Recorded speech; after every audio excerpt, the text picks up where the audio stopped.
श्री रामचंद्र भगवान की जय।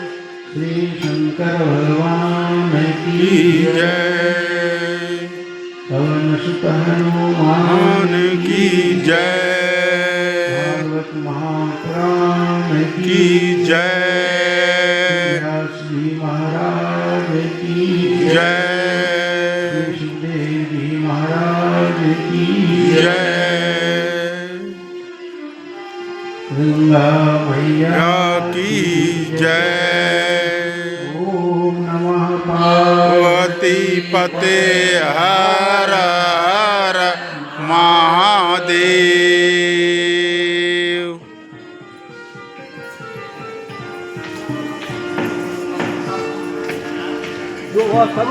भगवत शरणवादी बंधु श्रद्धा में माता एवं बहनों, कल हम सब लोगों ने श्रीमद् भागवत महापुराण का महात्म प्रसंग सुनना प्रारंभ किया था।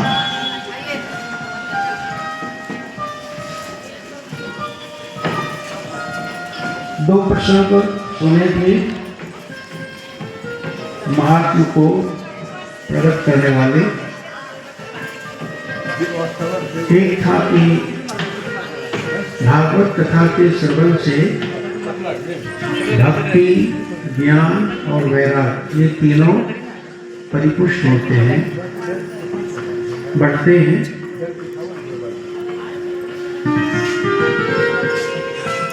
भक्ति को ज्ञान और वैराग्य की जननी कहा गया है, माता कहा गया है।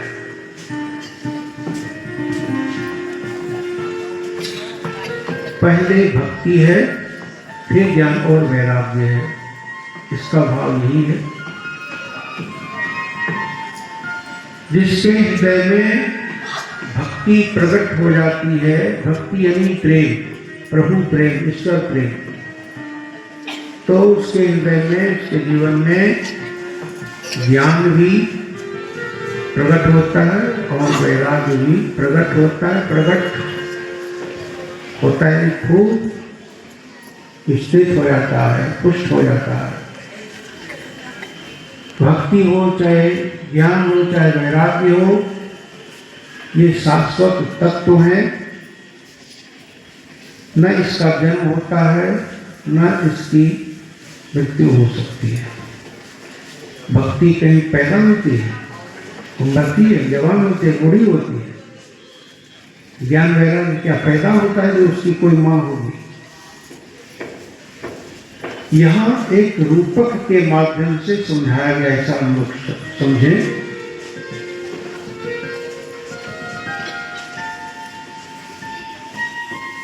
अच्छा, मुक्ति क्या कोई स्त्री होती है? हा? भक्ति क्या कोई स्त्री होती है? शांति क्या कोई स्त्री होती है? लेकिन शांति, मुक्ति, भक्ति ये स्त्रीलिंग शब्द माना जाता है ना। इसलिए शांति, मुक्ति, भक्ति ऐसे प्रयोग करते हैं। शांति नहीं मिलेगी, शांति नहीं मिलेगा, ये अशुद्ध बोला गया। शांति मिलेगी, ये सही उच्चारण हुआ, क्योंकि शब्द स्त्रीलिंग पुल्लिंग होते हैं और शांति न स्त्रीलिंग है न पुल्लिंग है ना। ऐसे भक्ति कहो तो स्त्रीलिंग है, प्रेम कहो तो पुल्लिंग है। नहीं, ये बात समझ रहे हैं? भक्ति का भी तो दूसरा नाम प्रेम है। किससे प्रेम? बोले भगवान से, प्रभु से। तो उस प्रेम को भक्ति कहते हैं, भगवत भक्ति है ना।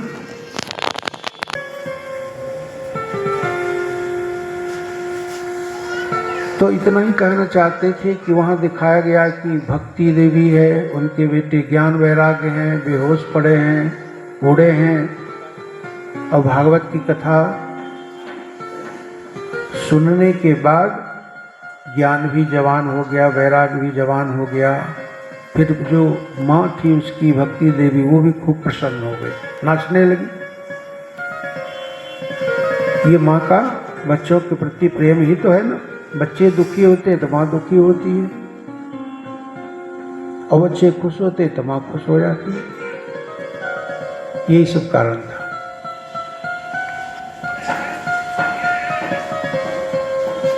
लेकिन समझना यह है, ये भक्ति, ज्ञान, वैराग ये शाश्वत तत्व हैं, ये सदैव रहते हैं, भले ही कहीं प्रकट हैं और कहीं प्रकट नहीं हैं, है ना। जैसे लकड़ी में आग है लेकिन प्रकट नहीं है, और घर्षण से आग प्रकट हो जाती है, लेकिन अग्नि नहीं है, ऐसा नहीं कर सकते। अग्नि तत्व सदैव है, तत्व का कभी नाश नहीं होता। ये भागवत कथा की महिमा है कि भक्ति पुष्ट होती है, ज्ञान वैराग्य पुष्ट होता है। दूसरी कथा में बताया जा रहा था, लोग सुन रहे थे कि धुंधकारी कितना बड़ा पापी था, अपने पाप कर्मों के कारण प्रेत बन गया था। प्रेत, है ना। प्रेत कहो, कोई भूत भी कहते हैं, है ना। इसका भाव होता है कि स्थूल शरीर नहीं है, सूक्ष्म शरीर है, कारण शरीर है, लेकिन स्थूल शरीर नहीं है। हम लोग तो स्थूल शरीर स्थूल आंख से देखते हैं, उनका स्थूल शरीर नहीं होता। लेकिन प्राण तो है, मन तो है, उसकी इच्छा भी होती है।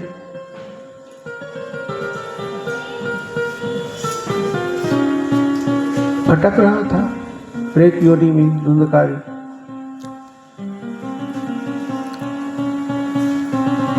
उस धुंधकारी की भी प्रेत योनि से मुक्ति हो गई, और यहाँ तक कि भगवान के पार्षद विमान लेकर के आए और उनको विमान में बिठा करके भगवान के धाम, इसको हम लोग वैकुंठ भी कह देते हैं, लेके चले गए। ये तो कथा में है, महात्म कथा में।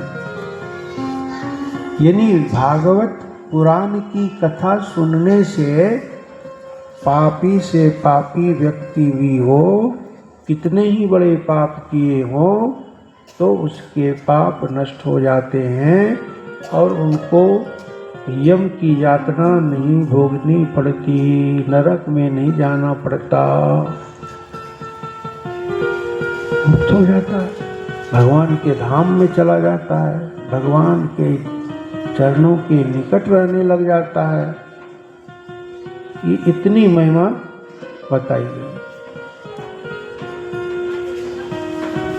दिनों का कोई नियम है, कितने दिनों में सुनना चाहिए? मैंने कोई खास नियम नहीं।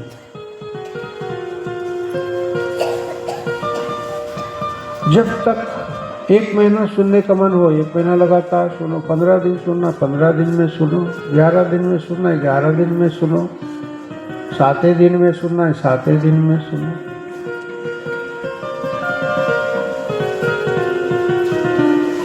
बड़े बड़े महापुरुष हुए, जैसे डोंगरे जी महाराज, जैसे अखंडानंद सरस्वती जी महाराज, इन लोगों ने 15-15 दिन तक भागवत महापुराण की कथा सुनाई, और एक टाइम में नहीं, दो टाइम में, 2 सत्र में।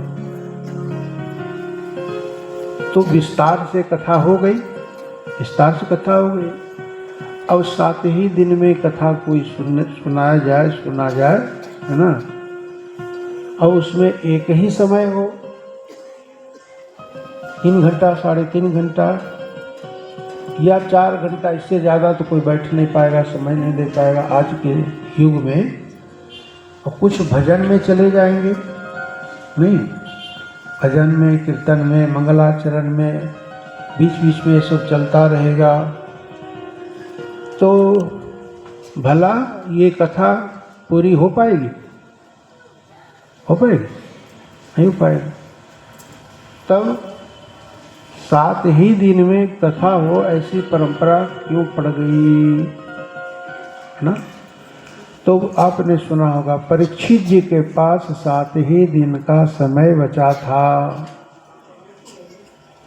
है ना। तो 7 दिन में कथा हो गई।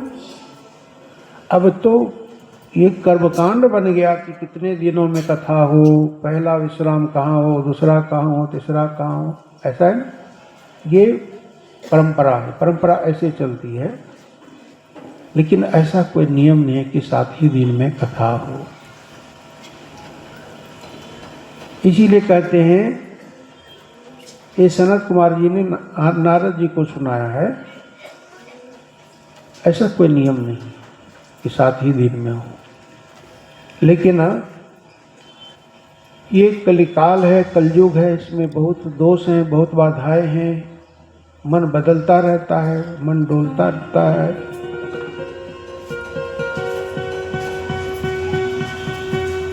कोई गड़बड़ न हो जाए, कोई त्रुटि न हो जाए, कहीं कुछ न हो जाए। स्वास्थ्य भी शरीर नहीं रहता है, अनेक रोग हैं, पता नहीं कौन सी बाधा पड़ जाए, बीच में विघ्न पड़ जाए।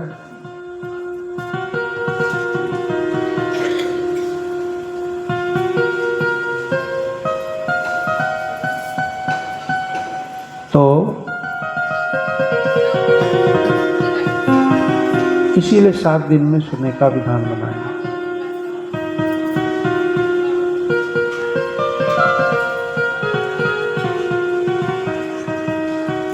बोली सच्चिदानंद भगवान की जय। भोजन का कोई नियम है, क्या खा के भागवत सुनना चाहिए, ऐसा कोई नियम नहीं। श्रोता की सुविधा के अनुसार जैसा नियम वो धारण कर पाएगा। चाहे तो कुछ मत खाओ पियो, केवल जल पी के रहो, बिना जल के ही रहो दिन भर। आप फल का रस पी करके रहो, फल खा के रहो। अगर पका हुआ अन्न का भोजन करना है तो रोटी सब्जी खा लो, उसमें लहसुन प्याज न डालो, सात्विक हो। या मीठा खा लो, दूध गुड़ चीनी डाल करके रोटी खा लो, भात खा लो, आपकी मर्जी है। यहाँ भाव तो है कि मन सात्विक हो, है ना, और ज़्यादा विघ्न न पड़े। ज़्यादा खा लिया, आलस आ रहा है, नींद सताने लगी है, या बिल्कुल नहीं खाए तो भी भूख से परेशान हो रहा है, मन व्याकुल हो रहा है। चाहे अन्न खाओ, चाहे फल खाओ, दूध पी के रहो, दिन भर ऐसे कर लो। और रात में अपना भैया रोटी सब्जी खाना चाहो तो खा लो, नहीं तो तुम्हारी मर्जी। राजा परीक्षित जी ने पानी तक नहीं पिया। ऐसा वर्णन आता है कि उन्होंने जल तक नहीं पिया। है गंगा किनारे, जल तक भी नहीं पिया। ऐसा सुनता कहाँ मिलेगा भाई। और सुखदेव जी जैसा वक्ता कहाँ मिलेगा। और समय भी बहुत गुजर गया, 5000 वर्ष से ज़्यादा समय व्यतीत हो गया।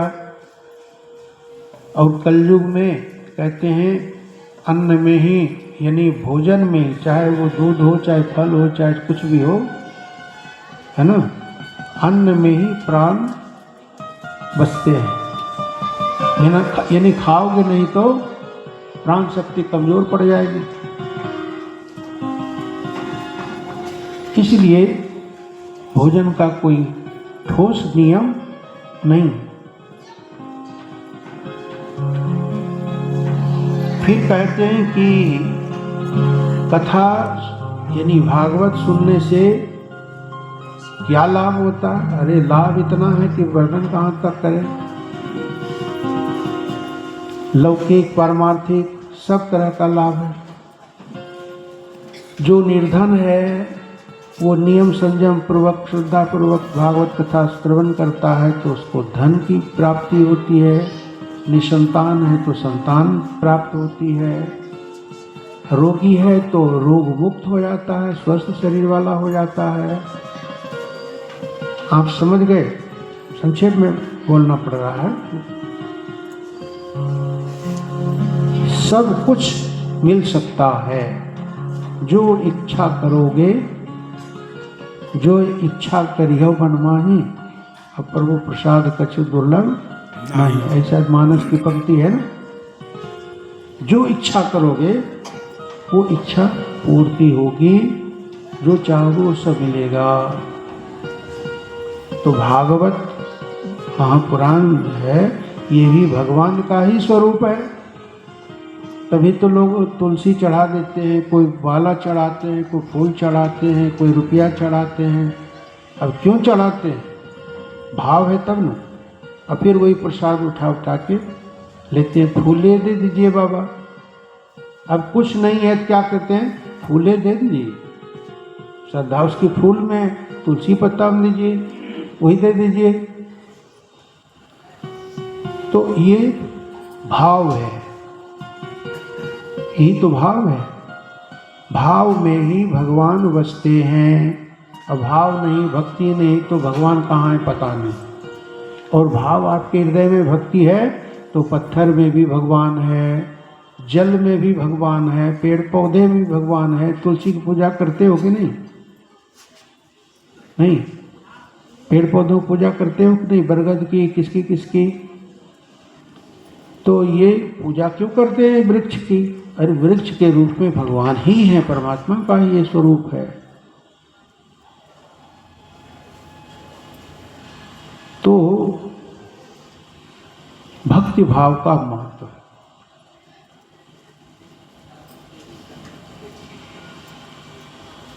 अब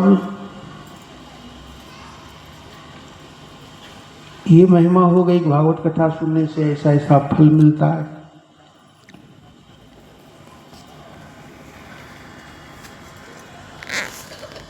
जिसने अपने जीवन में संपूर्ण रूप से मैंने भागवत महापुराण की पूरी कथा और पूरे नियम संयम के साथ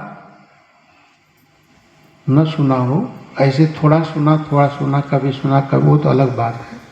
जिसने अपने जीवन में भागवत महापुराण की कथा एक बार भी नहीं सुनी है, उसका जीवन व्यर्थ है, जीवन व्यर्थ है। बुध बुधा इव तोयेषु मस्का इव जंतुषु जायन्ते मरणायैव कथा श्रवण वर्जिताः। मच्छर पैदा होते हैं, मर जाते। पानी में बुलबुले उत्पन्न होते हैं, नष्ट हो जाते। एक जड़ का उदाहरण दिया, एक जीव का, चेतन का उदाहरण। पानी में बुलबुला पैदा हुआ, फूट गया, मर गया। जंतुओं में, जीवों में मच्छर पैदा हुए और मर गए। इसके जन्मने से कोई लाभ हुआ? कोई लाभ हुआ क्या? ऐसे मनुष्य ने भागवत कथा सुनी नहीं और शरीर उनका पूरा हो गया, तो उनका जन्म व्यर्थ हुआ कि नहीं हुआ? व्यर्थ हुआ। यानी भागवत कथा जरूर सुननी चाहिए, ये भाव। फिर कहते हैं कि ये कथा केवल पृथ्वी पर ही सुलभ है, स्वर्ग लोक में नहीं, वैकुंठ लोक में नहीं, कैलाश लोक में नहीं, कहीं ये कथा सुलभ नहीं है। यही सुलभ है, इस पृथ्वी लोक में ही। इसलिए निवेदन है, क्या निवेदन है? जब कभी अवसर मिले या अवसर निकाल करके संकल्प पूर्वक, इच्छा पूर्वक क्या करना चाहिए? भागवत की कथा जरूर सुननी चाहिए। बार बार मिले अवसर तो बार बार सुनिए। वो तो एक बार उदाहरण दिया कि एक बार भी नहीं सुना तो जीवन बेकार है। लेकिन बार बार अवसर मिले तो बार बार कथा सुननी चाहिए। जब तक जीवन है तब तक तो सुने ही। आगे तो एक जगह महात्म्य में कहा गया कि जब तक लय न हो जाए, लय का दो अर्थ है, लय का अर्थ मृत्यु है, नाश है, और लय का अर्थ मोक्ष भी है, विशेष अर्थ। यानी जब तक मुक्ति न मिल जाए, परम पद न मिल जाए, तब तक सुनते रहो, सुनते रहो, सुनते रहो, ऐसे बताया गया।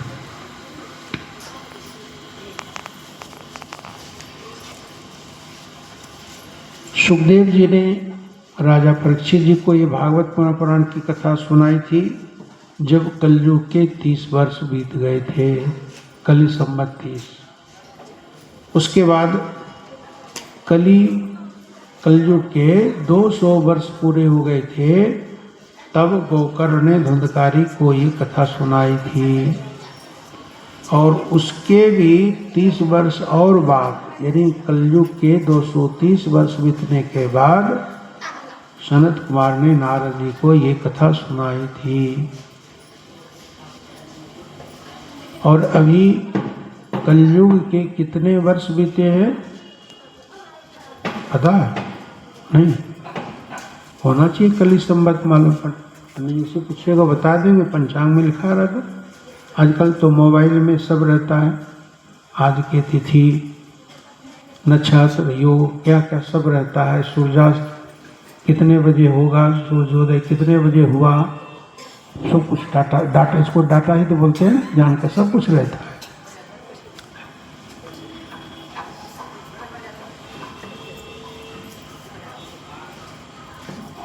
बोलिए सच्चिदानंद भगवान की जय।